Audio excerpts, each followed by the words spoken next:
Maximum 20 છોકરાઓ હોય છે. એ સ્કૂલમાં ભણતા હોય છોકરાઓને ઓલરેડી બર્ડન હોય, ઓકે. તો હું ક્લાસીસમાં એને વધારે બર્ડન નથી આપતો. એમને ધારો કે કોચિંગ ક્લાસ છે એ તમારે મહત્વનો ભાગ ભજવશે.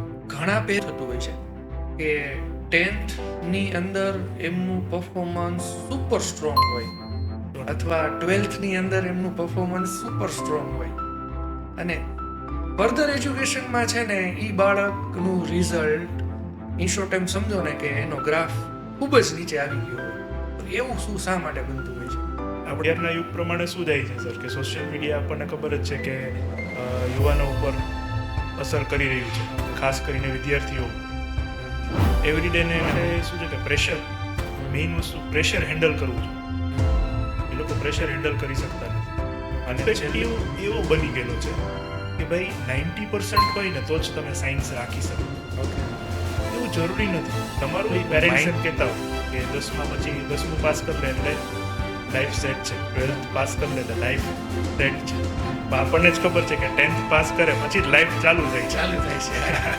12th પાસ કરે એવું ન માનવું જોઈએ કે અમે જસ્ટ ખાલી ભણી છે, હા એના સમયનો ઉપયોગ કરી શકવાય. ઉપયોગ કરી શકે. બરાબર, લેક છે, એમની વીકનેસ છે, એની ઉપર વર્ક નહીં કરી તો એ એટ ધ એન્ડ એ છોકરાઓ શું થશે, ડિસ્ટ્રેક્ટ થશે, સાઈડ ટ્રેક થઈ જશે.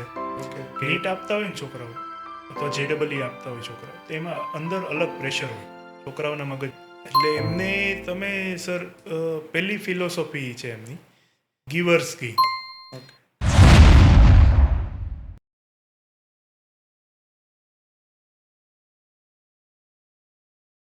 નમસ્તે, એસ્પાયર પોડ કૌશિકમાં આપનું સ્વાગત છે. આજે આપણે વાત કરીશું એજ્યુકેશનના ટોપિક ઉપર.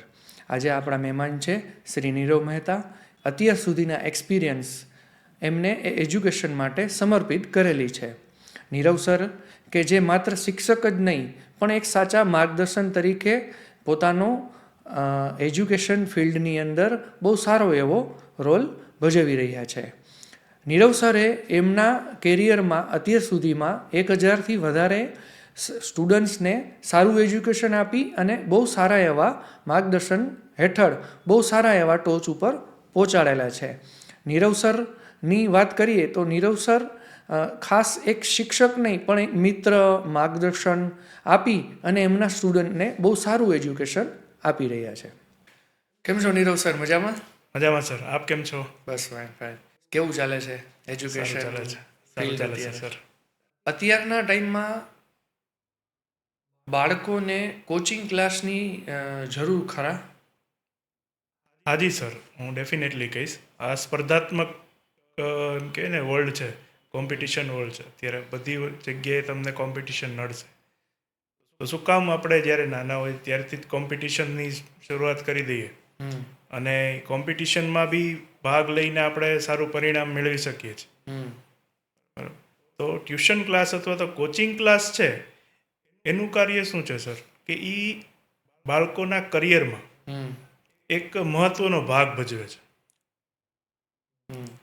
એમને કોઈ પણ વસ્તુની તકલીફ હશે, બરાબર, તો એવું થાય કે સ્કૂલમાં કે શાળામાં હોય તો એ ના પૂછી શકે, પણ કોચિંગ ક્લાસમાં પૂછી શકશે. કેવા બાળકોને અત્યારે કોચિંગ ક્લાસની જરૂર પડતી હોય છે? અત્યારના તમે આમ ફેમિલી જુઓ સર તો બહુ નાના થઈ ગયા છે. 1 કે 2 બાળકો હોય છે એક ફેમિલીમાં અને ન્યુક્લિયર ફેમિલી હોય છે. ઓકે. તો એ છોકરાઓ વધારે શું હોય કે ઇન્ટ્રોવર્ટ થઈ જાય. તે કહે ને કે ભાઈ સ્કૂલના શિક્ષક સામે કેમ હેઝિટેટ થતા હોય. 50 કે 60 છોકરાઓનો ક્લાસ હોય, એમાં હેઝિટેટ થતા હોય કે હું આ ક્વેશ્ચન પૂછીશ તો મારો મજાક તો નહીં બને. એટલે એ વસ્તુનું નિરાકરણ અથવા તો સોલ્યુશન છે એ તમને ક્યાં મળશે? કોચિંગ ક્લાસમાં. ઇટ મીન્સ કે બાળકોના સેલ્ફ કોન્ફિડન્ટને ઇમ્પ્રૂવ કરવા માટે કોચિંગની જરૂર છે. 100% સર. તમે અત્યારે જોશો તો શું થાય છે કે બાળકો સ્કૂલેથી આવીને પણ ઓનલાઈન સર્ચ કરશે કોઈ પણ ટોપિક. સારામાં સારી શાળામાં એ બેસે છે તો બી ઘરે આવીને એને ઓનલાઈન ભણવું પડે છે અથવા ઓનલાઈન સર્ચ કરે છે. તો બેટર છે કે કોચિંગ ક્લાસમાં આવે અને સારી રીતે ભણી શકે છે કોચિંગ ક્લાસીસમાં. કોચિંગ ક્લાસના એજ્યુકેશન માટે આપ બાળકોને શું સજેશન આપશો? હું બાળકોને એ જ કહીશ કે તમને ભલે એક સબ્જેક્ટમાં તકલીફ છે તો એક સબ્જેક્ટનું તમે કોચિંગ રાખો.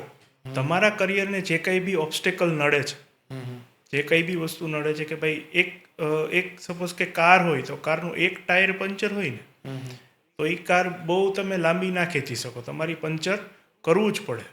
એટલે છોકરાઓનો એક સબ્જેક્ટ વીક હોય ને સર તો એને ટ્યુશન રાખી અને એ સબ્જેક્ટ ક્લિયર કરવો જોઈએ, એ સબ્જેક્ટ સાથે કમ્ફર્ટેબલ થવું જોઈએ, તો એ બીજા સબ્જેક્ટને સાથે રાખીને ચાલી શકશે. બાકી આખો દિવસ એ બાળક એ જ સબ્જેક્ટમાં ગૂંચવાયેલો રહેશે સર. ઓકે, તો અત્યારે તમને એ પ્રોબ્લેમ ફેસ થતો હોય એવું દેખાણું કે ભાઈ અત્યારના જે સ્ટુડન્ટ્સ છે અથવા તો પેરેન્ટ્સ છે એના માઇન્ડમાં એવું છે કે ભાઈ કોચિંગ ક્લાસમાં જાય છે તો બધા સબ્જેક્ટમાં પૂરતું નોલેજ એને મળી જવું જોઈએ. ઓનર કહેવાય કે પેરેન્ટ્સ છે એ કોચિંગ ક્લાસ ઉપર એટલો વિશ્વાસ રાખે છે કે હું ટ્યુશનમાં મોકલું છું તો છોકરાને સારા માર્ક્સ આવવા જ જોઈએ. હા, એટલે એ અમારી જવાબદારી પણ છે અને અમારી ઉપર પેરેન્ટ્સનો એટલો ટ્રસ્ટ છે કે સ્કૂલ ભલે સારી હોય છે, હું કોઈ સાથે ઓલું નથી કરતો, કોઈ ઓફેન્ડ નથી, બરાબર, સ્કૂલ બધી સારી જ છે ને સ્કૂલ જરૂરી પણ છે, બરાબર, પણ છોકરાઓને કઈ ને કઈ જગ્યાએ કઈ સપોર્ટ સિસ્ટમ જોઈએ કે ભાઈ અમારે સ્કૂલમાં આ ચાલી ગયું તો અમને ત્યાં નથી સમજાતું તો એ સબ્જેક્ટ માટે શું કરવાનું. સ્કૂલની અંદર ઘણા સ્ટુડન્ટ્સ સાથે હોય કે જેમ કે 40 to 50ની સ્ટ્રેન્થ હોવાની આપણે વાત કરી, બરાબર છે, તો ઘણા એવા સ્ટુડન્ટ્સ ઓલમોસ્ટ જ્યારે આપણે એવું ઓબ્ઝર્વ કર્યું છે કે ભાઈ 50%થી અપ સ્ટુડન્ટ છે ને એ સ્કૂલમાં પૂરતું ધ્યાન નથી આપી શકતા. તો આ બાબતે તમારે શું કહેવાનું? એનું એક જ કારણ હોય છે સર કે અત્યારનું શું છે કે એક શિક્ષકો જે સ્કૂલમાં જોબ કરતા હોય છે કે એમનું મેનેજમેન્ટ હોય છે એમનો એક એની માટે એક મર્યાદિત સમય હોય છે કે ભાઈ તમારે આટલા જ સમયમાં કોર્સ કમ્પ્લીટ કરી દેવાનો અને એક જ સબ્જેક્ટના 3 કે 4 શિક્ષકો એકસાથે સબ્જેક્ટ ચલાવતા હોય છે, ચેપ્ટર ચલાવતા હોય છે, તો છોકરાઓ કન્ફ્યુઝ થતા હોય કે ભાઈ બીજા ચેપ્ટરમાં સરે આ વસ્તુ કીધી હતી, છઠ્ઠા ચેપ્ટરમાં આ સર કાલે લેક્ચર કરાવ્યું હતું ત્યારે આ વસ્તુ કીધી હતી, તો કંઈ ને કંઈ આપણે જોઈએ ને તો એ છોકરાઓ શું થાય છે ત્યાં જ કન્ફ્યુઝ થાય છે. ઓકે, અને એમાં હું એમ કહી છે કે સમય મર્યાદિત રહી છે, એમાં કોઈનો આપણે વાક ના કાઢી શકીએ કે જે શાળા છે એ એમના પ્રમાણે કે ભાઈ આ ટાઈમે અમે કોર્સ કમ્પ્લીટ કરીએ તો શું થાય કે છોકરાઓને અમે પાછળ રિવિઝન માટેનો ટાઈમ આપીએ. પણ રિવિઝન એવું છે કે સર તમારી ગાડી જ્યાં અટકી ગઈ ને ત્યાંથી તમારે આગળ લઈ જવી જોઈએ ને તો જે અટકવાનો જે ફોલ્ટ છે ને એ પહેલાં તમારે સોલ્વ કરવો જોઈએ. ઇન શોર્ટ એવું થયું ને કે ભાઈ સ્ટુડન્ટ્સ જે છે એ એક્ઝામ હોય ને ત્યારે પ્રિપેરેશનનો રેશિયો વધારે છે અને હોલ યરમાં શું કહેવાય મહેનત કરતા જ નથી. ના એવું નહીં કહું, એ થોડુંક મારા બાળકો માટે બિચારા માટે ઓલું થઈ જશે, પણ બાળકો મહેનત કરે છે. કંઈ ને કંઈ એવું થાય છે કે સ્પર્ધાત્મક જે એમ કહું ને કે વર્લ્ડ છે આપણું, તો છોકરાઓને બી ટાઈમ જે છે એ મેનેજ નથી થઈ શકતો. એટ ધ એન્ડ તમે જુઓ સર તો એ લોકો છે તો બાળક જ, એટલે એ હવે સપોઝ કે આખો દી સ્કૂલ હોય છે એમને, પછી સાંજે ઘરે આવે, થોડો સમય બી ફ્રેશ થાય ત્યારે એમના વાલીઓ છે કે એમનું પોતાનું એટલું પ્રેશર હોય કે હોમવર્ક કરવાનું છે કે એ કહેતા હોય એટલે કંઈ ને કંઈ છોકરાઓ છે ને ત્યાં પાછા પડી જતા હોય. હું 90% છોકરાઓની વાત કરીશ, 10% જે કરવાવાળા છે છોકરાઓ એ કરી જ લે છે, એમનો ગોલ ફિક્સ છે, એમનો ગોલ ફિક્સ છે. પણ જ્યારે ટાઈમ મેનેજ નથી થતો, સબ્જેક્ટ મેનેજ નથી થતા, ત્યારે જે ઇમ્પોર્ટન્ટ રોલ ભજવે છે ને એ કોચિંગ છે સર. કોચિંગ ક્લાસ છે એમને ટાઈમ મેનેજ કરાવશે સર, એમને સબ્જેક્ટ મેનેજ કરી દેશે કે ભાઈ તું બેટા 2 કલાક આ વાંચ, 2 કલાક આ કર. તો તમારા મત મુજબ અત્યારના સમયમાં કોચિંગ ક્લાસ કેવા હોવા જોઈએ? પહેલી વસ્તુ એ સર કે કોચિંગ ક્લાસનો જે ક્લાસ છે મતલબ ક્લાસની સ્ટ્રેન્થ છે એ આપણે થોડીક ઓછી કરી નાખીએ સ્કૂલના કમ્પેરમાં. કેમ કે છોકરાઓને સ્કૂલમાં નથી સમજાતું એટલે જ કોચિંગ ક્લાસમાં આવે છે. એટલે 20 કે મેક્સિમમ 25 જણાની બેચ હોય અને ત્યાં છોકરાઓને પ્રોપર ગાઈડન્સ મળે અને હું એમ માનું છું કે ભલે છોકરાઓને એક સબ્જેક્ટની રિક્વાયરમેન્ટ હોય તો એક સબ્જેક્ટનું બી કોચિંગ ક્લાસ આપણે રખાવી શકવા જોઈએ. એવું નથી કે ભાઈ તમે અહીંયા આવો છો તો બધા સબ્જેક્ટ રાખીને જાઓ. બધા સબ્જેક્ટમાં એને રિક્વાયરમેન્ટ જ નથી, ઓલરેડી એમને સ્કૂલે કે શાળામાં થઈ જાય છે બધા. તો ભલે એક સબ્જેક્ટ પણ ત્યાં એ કોચિંગ ક્લાસ છે એ તમારે મહત્વનો ભાગ ભજવશે. ઘણા પેરેન્ટ્સને એ વસ્તુનું પેલું છે નહીં કે મારે મારા બાળકને એક જ સબ્જેક્ટ વીક છે તો હું એક સબ્જેક્ટ માટે કરાવું. તો એનું રીઝન શું? જો ખબર છે મારો બાળક ગણિતમાં વીક છે કે ઇંગ્લિશમાં વીક છે કે વોટેવર કોઈ પણ સબ્જેક્ટમાં, ફિઝિક્સ કયો કે વોટેવર કોઈ પણ સબ્જેક્ટ, બરાબર. તો પેરેન્ટ્સને એવું છે કે હું ઓલ ઓવર જ કરાવડાવું, નહીં કે આ સિલેક્ટેડ સબ્જેક્ટ કરાવડાવું. એમાં એક વસ્તુ શું છે સર કે જો છોકરો એ એક જ સબ્જેક્ટ જે વીક છે ને એની પાછળ જ પ્રિપેરેશન કરશે ને તો બીજા સબ્જેક્ટ એના વીક થશે. ઓકે. એટલે હું માનું ત્યાં સુધી એઝ અ પેરેન્ટ્સ મારું એવું હોય કે ભાઈ ધારો કે મેથ્સમાં વીક છે તો એની સાથે ભલે સાયન્સ બી કરી લે, ઇંગ્લિશ બી કરી લે, એમાં થોડુંક ઓછું ધ્યાન આપે કેમ કે એ એટલા વીક નથી. તો મેથ્સ છે એની ઉપર વધારે ફોકસ છે, પણ સાથે સાથે બીજા સબ્જેક્ટ એના છૂટી ના જવા જોઈએ. એટલે કંઈ ને કંઈ પેરેન્ટ્સના મગજમાં એ વસ્તુ ચાલતી હોય. તમારે ત્યાં કયા સ્ટાન્ડર્ડથી કોચિંગ ક્લાસ શરૂ થાય છે? હું સર સ્ટાન્ડર્ડ 8થી કરાવું છું. 8, 9, 10, 11, 12 સાયન્સ. અને આપણે જે સ્પર્ધાત્મક એક્ઝામ્સ હોય છે, કોમ્પિટિટિવ એક્ઝામ, JEE અને નીટ સાથે. તો આપના ક્લાસીસની એવી શું ખાસિયત છે કે જે અત્યારે તમારે ત્યાં સ્ટુડન્ટ આવે છે? પહેલી વસ્તુ તો મેં તમને કીધી એમ કે મારે એક બેચમાં મેક્સિમમ 20 છોકરા હોય છે. મેં ક્લાસરૂમ જ એ રીતે ડિઝાઇન કર્યા છે કે 20 સ્ટુડન્ટ્સ પર ક્લાસ હું રાખી શકું. પ્લસ એવરીડેને એને હોમવર્ક જે હોય, હું જે સારી સ્કૂલમાં ભણતા હોય છોકરાઓને ઓલરેડી બર્ડન હોય, તો હું ક્લાસીસમાં એને વધારે બર્ડન નથી આપતો. એમને ધારો કે 1 કલાકનો લેક્ચર છે, 2 કલાકનો લેક્ચર છે, તો એ ત્યાં બેસીને વાંચી શકે છે, એક્સ્ટ્રા વર્ક કરી શકે છે.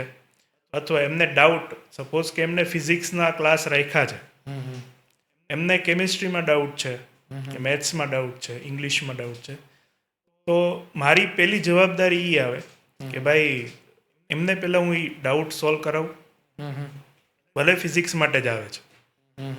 એટલે છોકરા કરિયરમાં એમને બીજે કંઈ તકલીફ ના પડે, એને એક્ઝામમાં બીજી કંઈ તકલીફ ના પડે. ઓકે.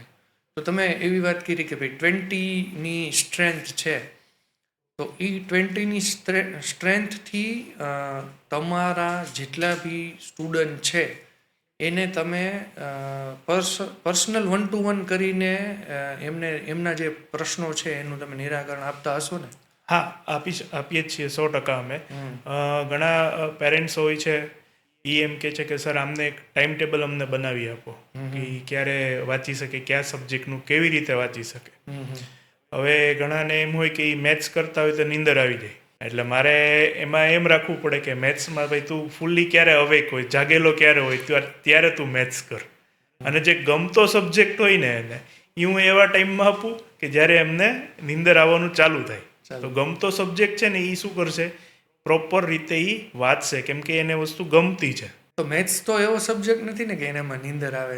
ઘણાની નીંદર ઉડી જતી હોય છે. ઘણાને આવી જાય છે સર, મેથ્સ છે, ફિઝિક્સ છે. એટલે છોકરાઓનું મેઇન શું હોય સર કે 1-2 વારી ન્યુમેરિકલ ગણે અને પછી શું થાય કે નો થાય એટલે એ મૂકી દે, ફેડઅપ થઈ જાય કે ભાઈ મારાથી આ થતું જ નથી અથવા થશે જ નહીં, એવી અંદરથી ધારણા બનાવી લે છે એ લોકો. અને કાંઈ ને કાંઈ વસ્તુ શું થાય કે પછી છેલ્લે એ વસ્તુ એને બેકલોગમાં ચાલતી આવે છે કે ભાઈ નથી જ થતું, આ મને આવડતું જ નથી. માની લ્યો કે તમે વાત કરી કે ભાઈ 1-2 સબ્જેક્ટ રાખે છે અને પછીના સબ્જેક્ટ ઉપર ધ્યાન નથી અપાતું, તો એ થોડું એલાબોરેટ કરો ને. 1-2 સબ્જેક્ટ રાખે છે અને 1-2 સબ્જેક્ટ બાકીના સબ્જેક્ટ ઉપર ધ્યાન નથી દેવાનું, એનું એ વસ્તુ છે કે સર તમે કોચિંગમાં આવો છો, બરાબર, ધારો કે કોઈનું ઇંગ્લિશ પાવરફુલ છે પણ એને મેથ્સ નથી ફાવતું, મારો કહેવાનો અર્થ છે કે એ મેથ્સનું ટ્યુશન રાખે, મેથ્સના કોચિંગ ક્લાસ માટે જાય. બરાબર. હવે ઇંગ્લિશ એને ફાવે છે, ઇંગ્લિશ એ ઘરે કરી શકે છે, તો ઘરે કરતો હોય તો કરી લે. ઓકે, સમજાઈ ગયું.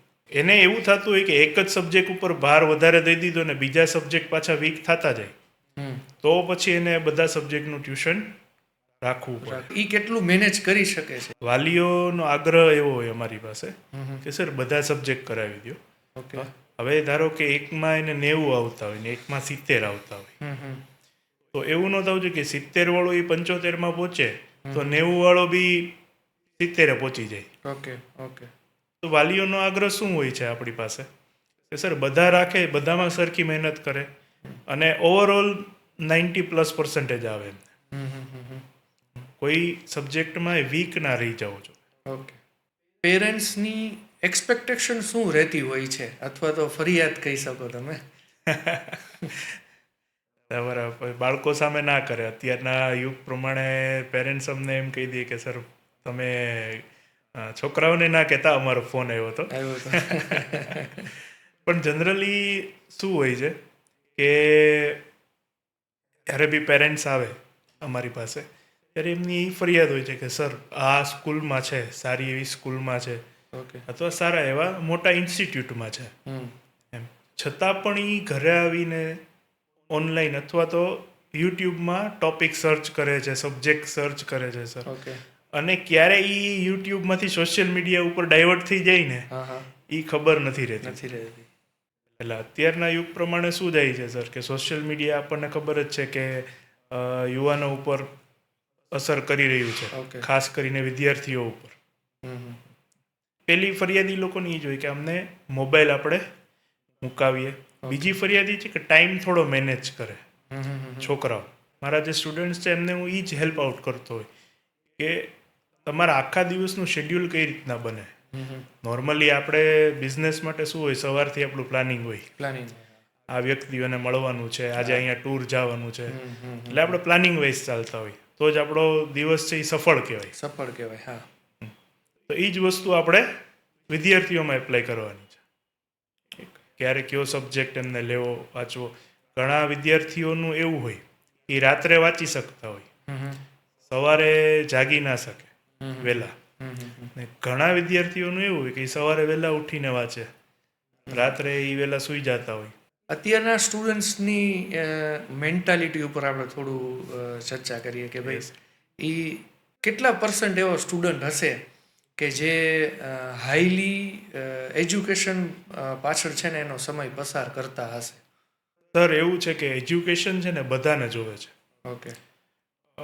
કોઈ છોકરો એમ નહીં હોય કે મારે મારું રિઝલ્ટ વીક આવે તો મારે ભણવું જ નથી. ઓકે. એને ભણવું છે, પણ એક જગ્યાએ એક પોઈન્ટ એવો આવે ને સર કે એ ફેડઅપ થઈ જાય. હવે આપણે જ્યારે આપણા જમાનામાં ભણતા અને અત્યારના છોકરાઓ જે ભણે છે એમાં જમીન આસમાનનો ફરક છે. ઓકે. અને એ છોકરાઓ માટે શું છે કે પ્રેશર, મેઇન વસ્તુ પ્રેશર હેન્ડલ કરવું જોઈએ. એ લોકો પ્રેશર હેન્ડલ કરી શકતા નથી. અને છેલ્લે શું કહે છે કે ભાઈ હું કંઈ ને કંઈ કરી લઈશ પણ મારે હવે આગળ નથી ભણવું. એને પહેલેથી એવું થિંકિંગ ના હોય સર. એ જ્યારે 11th સાયન્સમાં કે 12th સાયન્સમાં એ ભણે છે, જ્યારે નીટ આપે છે એટલે એને ડૉક્ટર જ બનવું હોય છે સર, તો જ એને નીટ રાખેલું હોય છે. ઓકે. પણ કાંઈ ને કાંઈ પ્રેશર હેન્ડલ ના થાય કે કોમ્પિટિશનના વર્લ્ડમાં એવું હોય કે એ પૂછી ના શકે અને એ છોકરો છેલ્લે શું થાય, લેક રહી જાય, વીક થઈ જાય. ઓકે. અને પછી ફેડઅપ થઈને એમ કે હવે મારે હું જે મળશે ને એ હું કરી લઈશ. ઓકે. જે પ્રેશર આવે છે એના શું શું ટાઈપ હોતા હોય છે? કે એને ઘરથી આવે છે, પેરેન્ટ્સ તરફથી આવે છે, સ્કૂલ તરફથી આવે છે, કોચિંગ તરફથી આવે છે, કે કંઈ જ ક્યાંયથી આવતું નથી પણ એ મેન્ટલી ખોટું પ્રેશર લે છે? અત્યારના છોકરાઓને છે ને સર એવું છે કે પ્રેશર તો આપણી વખતે બી આવતું, પ્રેશર હેન્ડલ કેમ કરવું એક વસ્તુ તમે સમજો કે છોકરો છે ને એક એઝ અ બલૂન છે. હવે એને બહારથી પ્રેશર આવે ને તો એ ફૂટી જવાનો છે કે ભાઈ પેરેન્ટ્સ છે કે કોચિંગ છે કે શાળા છે, અને અંદરથી મેન્ટલી પ્રેશર આવે છે તો બી ફૂટવાનું છે. બલૂન જ્યારે સ્ટેબલ ક્યારે રહી શકે સર? કે જ્યારે એ બે પ્રેશરને હેન્ડલ કરે. ઓકે. અને આજના યુગ પ્રમાણે એને હેન્ડલ કરતાં શીખવું જ પડશે. આપણને ખબર છે કે ભાઈ આપણે નોર્મલી પેરેન્ટ્સ એમ કહેતા હોય કે 10મા પછી 10મું પાસ કરી લે એટલે લાઈફ સેટ છે, 12th પાસ કરી લે એટલે લાઈફ સેટ છે. પણ આપણને જ ખબર છે કે 10th પાસ કરે પછી જ લાઈફ ચાલુ થાય છે. ચાલુ થાય છે. 12th પાસ કરે પછી જ ખબર પડે કે કઈ કોલેજમાં કેમ જવું છે. 12th પાસ કરે પછી કઈ નોકરી ધંધો શું કરવો, લગ્ન કેમ, એટલે જિંદગી પછી જ ચાલુ થાય છે. અને એમાં જો અત્યારનો આ હાલત હોય પ્રેશર હેન્ડલ ના કરી શકવાની, તો આગળ તો એનાથી વધારે પ્રેશર. ઓકે. એટલે મારી એક એવી આગ્રહ હોય પેરેન્ટ્સને અને ઇવન શિક્ષકોને જે સાંભળતા હોય એમને કે ભાઈ વિદ્યાર્થીઓને પ્રેશર હેન્ડલ કરતા શીખવાડો. ઓકે. આવવાનું તો છે સર, અને એ જો પ્રેશર હેન્ડલ નહીં કરે તો કંઈ ને કંઈ પાછળ રહી જવાનું. તો સર, જે પ્રેશરની વાત થઈ, ઘણીવાર એવું થતું હોય છે કે 10thની અંદર એમનું પરફોર્મન્સ સુપર સ્ટ્રોંગ હોય અથવા 12thની અંદર એમનું પરફોર્મન્સ સુપર સ્ટ્રોંગ હોય, અને ફર્ધર એજ્યુકેશનમાં છે ને એ બાળકનું રિઝલ્ટ ઇન શોર્ટ એમ સમજો ને કે એનો ગ્રાફ ખૂબ જ નીચે આવી ગયો હોય. તો એવું શું શા માટે બનતું હોય છે? આપણે એમ વાત કરીએ તો કોઈ પણ કંપનીની સારી કંપનીની ગાડી લઈએ આપણે સર, પંચર તો એમાં પડવાનું છે, આજ નહીં તો કાલે સર. બરાબર. પણ રીઝન શું છે સર કે તમે જો એ પંચરને ટાઈમ પર રિપેર નહીં કરો અથવા જ્યાં છોકરાઓ લેક છે, એમની વીકનેસ છે, એની ઉપર વર્ક નહીં કરીએ તો એ એટ ધ એન્ડ એ છોકરાઓ શું થશે, ડિસ્ટ્રેક્ટ થશે, સાઈડ ટ્રેક થઈ જશે. કે તમારે જે ફરિયાદવાળી જે તમે મને ક્વેશ્ચન પૂછો તો એમાં છોકરાઓ પેરેન્ટ્સનો એ એક ફરિયાદ હોય છે કે સર 10thમાં એમને 90% હતા, અત્યારે એવું છે કે સર એમને પાસિંગ માર્કને પ્રોબ્લેમ થાય છે. આવા બી ક્વેશ્ચન્સ હોય છે. પણ એટ ધ એન્ડ શું હોય છે કે જે 90% વાળો છોકરો છે ને સર, એ ટોપ ઉપર રહેવા માટે બહુ પ્રેશર લઈ લેતો હોય. ઓકે. અગેન પ્રેશર આવ્યું. હા, અને પ્રેશરના લીધે શું થાય સર, જેમને કરવાનું છે વર્ક એમાં એ ધ્યાન નથી આપી શકતો, એકચ્યુઅલીમાં જે વર્ક કરવાનું છે. અને છેલ્લે પછી એવું થાય છે કે એને પાસ કરાવવા માટે પણ આપણે વધારે મહેનત કરાવવી પડે છે. ઓકે. તો સ્ટુડન્ટ્સના માઇન્ડમાં ઓવર કોન્ફિડન્સ આવતો હોય ખરા? એ એક ફેક્ટર છે સર. પણ હવેના સ્ટુડન્ટ છે ને સર, એ એમ કહે ને કે ભાઈ જેમ જેમ જનરેશન ચેન્જ થાય છે, અત્યારના યુવાનો છે ને વિદ્યાર્થીઓ સ્માર્ટ છે. એ લોકોને એકચ્યુઅલમાં ખબર છે કે એ લોકો ક્યાં ઊભા છે. એમ નો ડાઉટ ઓવર કોન્ફિડન્સનો પાર્ટ છે ને એ ઇફેક્ટ કરે, પણ આટલો બધો નથી ઇફેક્ટ કરતો. અત્યારના મારા સ્ટુડન્ટ્સને તમે પૂછો તો એ અત્યારથી એનું પ્રિડિક્શન બરાબર જ હોય કે ભાઈ મારે નીટમાં આટલા જ આવે છે સર, તો હું આટલા પહોંચીશ એમ, કે સર આટલા આવી જાય એટલે ઘણા. ઓવર કોન્ફિડન્સ છે એ ભાગ ભજવે છે પણ બહુ ઓછો. તો સ્ટુડન્ટનું ડિસ્ટ્રેક્શન સોશિયલ મીડિયા બાજુ છે એ બધાને ખબર છે, પણ ઘણા એવા સ્ટુડન્ટ્સ તમારા ધ્યાનમાં હશે કે જે ટેકનોલોજીનો પૂરો યુસેજ કરી અને પોતાના એજ્યુકેશન કે પોતાના ઇન શોર્ટ જનરલ નોલેજને એ વધારે ગેઇન કરતા હોય એવા સ્ટુડન્ટ તમે જોયેલા ખરા? જોયેલા એટલે સર મારો જ એક સ્ટુડન્ટ છે, રિસન્ટલી એને 12th પાસ કર્યું છે સર. પણ એ છોકરો 11thથી એમણે સોશિયલ મીડિયાનો એ રીતે યુઝ કર્યો સર કે એમણે ઓનલાઈન જ કોડિંગ શીખ્યું, વેબસાઇટ બનાવે છે એ, બરાબર. ને અત્યારે જેવું છે કે એ નોર્મલ પર્સન, એટલે અત્યારે જે એને 12th સાયન્સ કમ્પ્લીટ કર્યું છે અને એ છોકરો અરાઉન્ડ મહિને 1 લાખ રૂપિયા કમાય છે. વાહ, ખૂબ સરસ, ખૂબ સરસ. ગેમર છે પોતે એમ, અને સાથે સાથે ભણે પણ છે, પોતાનો ખર્ચો પોતે જ કાઢે. એક ઇન્ડસ્ટ્રીયલિસ્ટનો સન છે, એને એવું જરૂર નથી કે ભાઈ હું કામ કરું તો જ ચાલશે, છતાં પણ અત્યારની ઉંમરે એ પગભર છે. ઓકે. તો આવડી એજના છોકરાઓ આવું કરી શકતા હોય ખરા? એવું થઈ? હા સર, 100%. મારો રિસન્ટ હમણાં ગયા વર્ષનો જ સ્ટુડન્ટ છે, અત્યારે એ એન્જિનિયરિંગ કરે છે. ગેમર જે અત્યારે એમ કહે ને કે ભાઈ ગેમિંગ છે એ અત્યારનું એમ કે અપકમિંગ વર્લ્ડ છે છોકરાઓ માટે. હા, તો એમાં એટલું સારું વર્કઆઉટ કરે છે. ઓકે. તો ઇન શોર્ટ અત્યારના બાળકોને એવું ન માનવું જોઈએ કે અમે જસ્ટ ખાલી ભણી છીએ, હા, એના સમયનો એ ઉપયોગ કરી શકવા જોઈએ. ઉપયોગ કરી શકે છે. કે મારા ફાધર હોય તો એમ જ કે હવેની જનરેશન છે ને ઈ છોકરાઓ આવતા જ નથી, હા હા, બધા દાદા થઈને જ બહાર આવે છે. દાદા થઈને બરાબર છે. એટલે બધી એનું નોલેજ હોય છે એની પાસે નોલેજ હોય એ છે. રીતે એમ. તમે નોલેજની વાત કરી. હાજી. 10th પછી શું સિલેક્ટ કરવું, 12th પછી શું સિલેક્ટ કરવું, ઈ જે ઇન શોર્ટ એમના યર બાય યર એમને જે ક્વેશ્ચન આવતો options હોય, હોય, કરિયર હા. ઓપ્શન, તો એમાં બાળકોને કેવો પ્રોબ્લેમ આવતો હોય છે? કરિયર ઓપ્શનમાં છે ને 80% છોકરાઓ શું હોય ખબર છે કે મારા મિત્રએ આ રાખ્યું અથવા દેખાદેખી. હમ હમ આપણે જોઈએ કે આમણે આમ કર્યું તો હું આમ કરી લઉં. હમ અને એક પર્સપેક્ટિવ એવો બની ગયેલો છે કે ભાઈ 90% હોય ને તો જ તમે સાયન્સ રાખી શકો. ઓકે. એવું જરૂરી નથી. તમારું માઇન્ડ છે એ લોજિકલ છે, તમને સાયન્સ ગમે છે, હમ તો તમે સાયન્સ રાખો, ભલે તમારે 60-70% આવેલા હોય. હમ હમ અને 90% વાળા છોકરાને એવું હોય કે ભાઈ મને સાયન્સ ગમતું જ નથી, હમ હમ હમ હમ. તો પછી મારું સજેશન એવું છે કે એને સાયન્સ રાખવું જ ના જોઈએ. સમજાઈ ગયું. ઓકે. 90% એટલે સાયન્સ એવું જરૂરી નથી. એવું થતું હોય છે કે શું કહેવાય 60-70% વાળા લોકો સાયન્સ સિલેક્ટ કરે છે, અત્યારે એને ગમે છે, પણ સમહાવ થોડા ઇન શોર્ટ એનું 11th પૂરું થાય કે 12th પૂરું થાય ત્યાર પછી એને અગેન કોમર્સ ફિલ્ડમાં આવવું પડે છે એવું? સર આમાં એવું હોય છે કે તમે આર્ટ્સ લ્યો, કોમર્સ લ્યો કે સાયન્સ લ્યો સર, મહેનત તમારે નિરંતર કરવી પડે, હમ હમ હમ કન્ટિન્યુઅસ રાખવું પડે. હમ તમે 10th પછી તમે સાયન્સ લ્યો છો તો યુ હેવ ટુ એક્સેપ્ટ કે ભાઈ હવે હું સાયન્સમાં આવી ગયો છું હમ હમ એમ. તો તમારે એ રીતની મહેનત કરવી પડશે. હમ હમ હમ ત્યારે એવું નથી. પછી અત્યારના સ્ટુડન્ટ્સનું કેવું હોય કે ભાઈ અમુક નીટના કે JEE ક્વોલિફિકેશન નંબર ના આવે હમ કે ભાઈ હું ક્વોલિફાય નથી થયો, પછી જે હાથમાં આવે એ કરી લે. એ પછી કોમર્સનું ફિલ્ડ હોય તો એમાં બી વયા જાય અને આર્ટ્સનું ફિલ્ડ હોય તો એમાં પણ વયા જાય છે. તો એનું મેઇન રીઝન એ છે કે તમારે મહેનત છે ને એ કન્ટિન્યુ રાખવી પડે. તમારે ભાઈ એવું નથી કે ભાઈ તમે એક દિવસ રાત્રે 6 કલાક બેસીને 2 ચેપ્ટર પતાવી દીધા ને પછી 15 દિવસે પાછી બુક જોવો, એવું નથી. એવરીડે 2 કલાક કરો ને. તો અત્યારના બાળકો માટે તમે એવો શું સ્પેશિયલ મેસેજ આપશો કે કોઈ બી સ્ટ્રીમ સિલેક્ટ કરે છે, ફ્યુચર એનું બ્રાઇટ થાય એના માટે એને ઇન શોર્ટ 12thનો સ્ટુડન્ટ હોય, 12thના સ્ટુડન્ટ હોય કે કોલેજ હોય, કે એનું ફ્યુચર બ્રાઇટ થાય, એ સારા એવા પ્રોફેશનમાં જઈ શકે, તો અત્યારથી એને શું ધ્યાન રાખવું જોઈએ?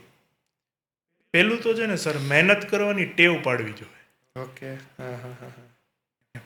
તમે કોઈ પણ ફિલ્ડમાં હોય છો સર. હવે આર્ટ્સમાં છે, આર્ટ્સમાં એ તમે જુઓ તો કલા છે, કલાકાર તમે જુઓ તો ચિત્રકારની લોકો જુઓ તો 24 કલાક એ લોકો પેઇન્ટિંગની બધું કરતા હોય ત્યારે એક વસ્તુ એની બનતી હોય છે. હા હા હા. તમે 8 કે 9th સ્ટાન્ડર્ડથી આવો છો કે 8thમાં છો ત્યારથી તમે છે ને ચાલુ કરી દો કે ભાઈ રીડ કરો. આટલું ઓકે. તમારે જરૂર નથી. 100% તમારે સારા જ માર્ક્સ આવે છે. તો એક ટેવ પાડો, એ જ વસ્તુ તમને આગળ લઈ જશે, મહેનત કરવાની ટેવ. હવે એ પછી કોલેજમાં આવે તો કોલેજમાં શું હોય કે હવે તો કોલેજ લાઈફ થઈ ગઈ, ચાલુ થઈ ગયું. ઓકે ઓકે એક સારી એવી કોલેજ છે, એમના ડીન સાથે મારે વાત થઈ હતી. ઓકે. તો એમનું એવું કેવું હતું કે અમે છોકરાઓને બધું આપીએ છીએ, સારી વસ્તુ એટલી છે અને એવી વસ્તુ બી ખરાબ વસ્તુ એટલી છે. છોકરાઓને શું લેવું ને એ છોકરાઓ ઉપર છે. સમજાય. કેમ કે કોલેજના છોકરાઓ ઇનફ મેચ્યોર હોય, એને ખબર પડતી જ હોય કે આ વસ્તુ કરવી કે ન કરવી. ઘણીવાર છે ને ડિસ્ટ્રેક્શન કોલેજથી સ્ટાર્ટ થતું હોય. 100%ની વાત છે સર. બરાબર. અને સ્ટુડન્ટના માઇન્ડમાં એવું આવી જતું હોય કે ભાઈ કોલેજ છે ને એ એક લાઈફનો એવો પાર્ટ છે કે જ્યાં આપણે જલસો કરવાનો છે. હા, એ આમ જોઈએ તો મિથ છે સર. સૌથી વધારે સર કોલેજ એવો પાર્ટ છે કે જ્યાં તમે સારી રીતે મહેનત કરીને બહાર આવી શકો છો. ઓકે કેમ કે તમે કોલેજના લાસ્ટ યરમાં હોવ ત્યારે જ તમને પ્લેસમેન્ટ મળે છે સર. ઓકે.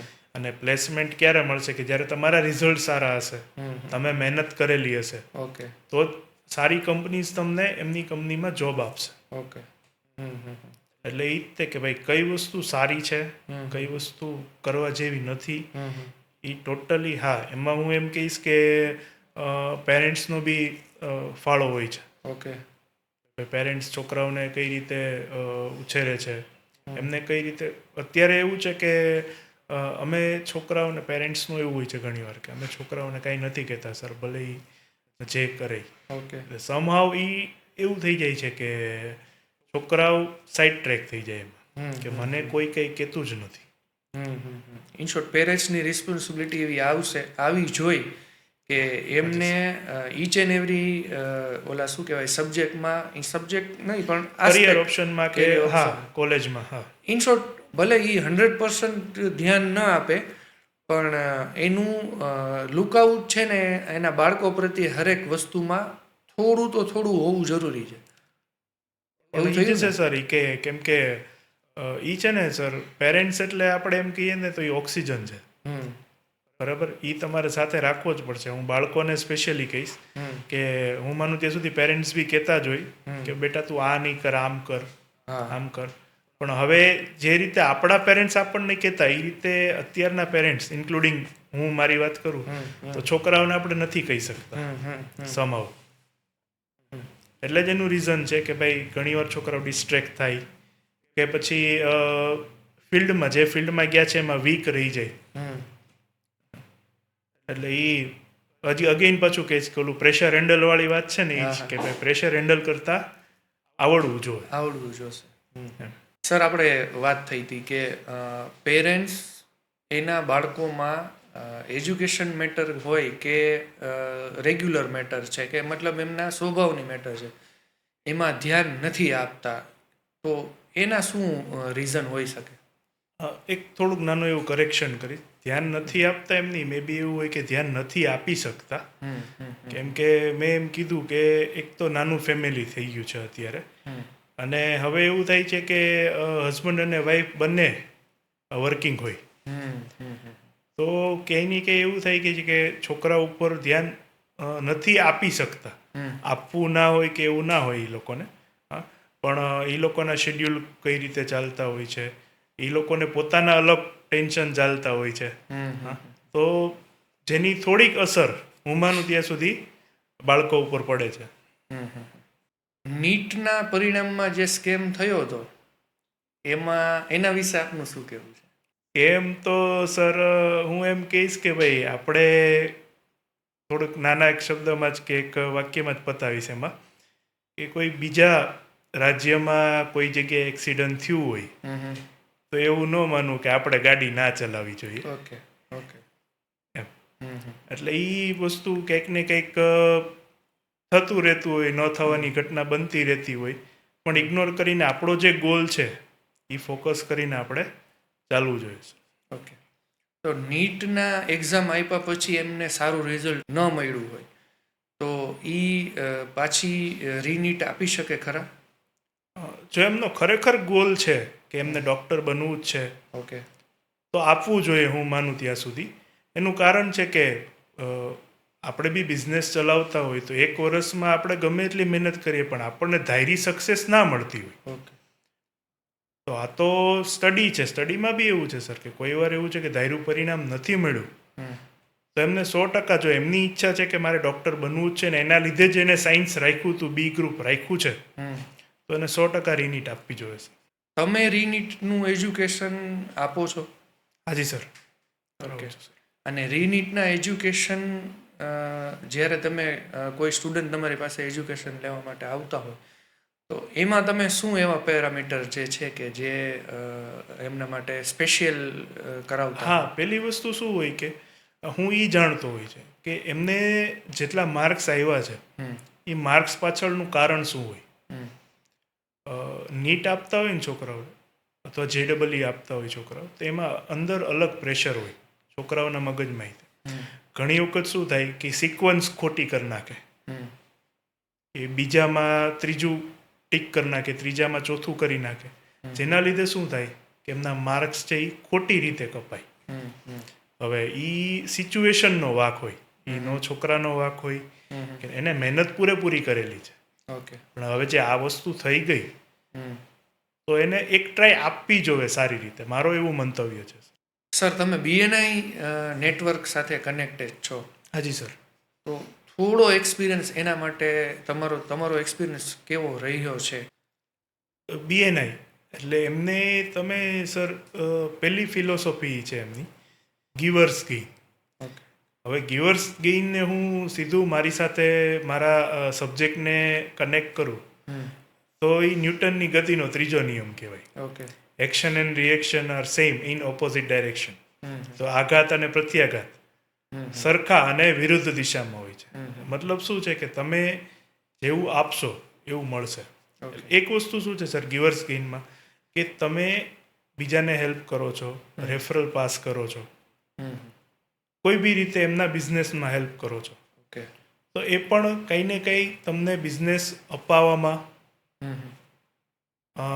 તમારા બિઝનેસના અમુક શું હોય લૂપ હોલ્સ હોય, અથવા તો તમે કંઈ એવું હોય કે ભાઈ હું આ લેવલથી આગળ નથી જઈ શકતો, ઓકે. એમાં પણ એ તમને મદદ કરશે સર. ઓકે. તો તમારું કહેવાનું એવું છે કે BNI એટલે ઓનલી બિઝનેસમેન નહીં પણ સર્વિસ સેક્ટર, જેમ કે તમે ટીચર છો, એજ્યુકેશન ફિલ્ડથી છો, બરાબર છે, તો એને પણ BNI હેલ્પફુલ થતું હોય છે, એવું થયું ને? 100% સર. એમાં રીઝન છે કે આપણે અત્યારે બધાને ગ્રોથ જોવે છે પોતપોતાના બિઝનેસમાં, સર્વિસમાં. તો એની માટે BNI એક શું વર્ક કરે છે આપણા માટે, તો કે કંઈ ને કંઈ તમને રેફરલ જનરેટ કરી દે છે, તમને બિઝનેસ ગ્રો કરવામાં હેલ્પ કરે છે.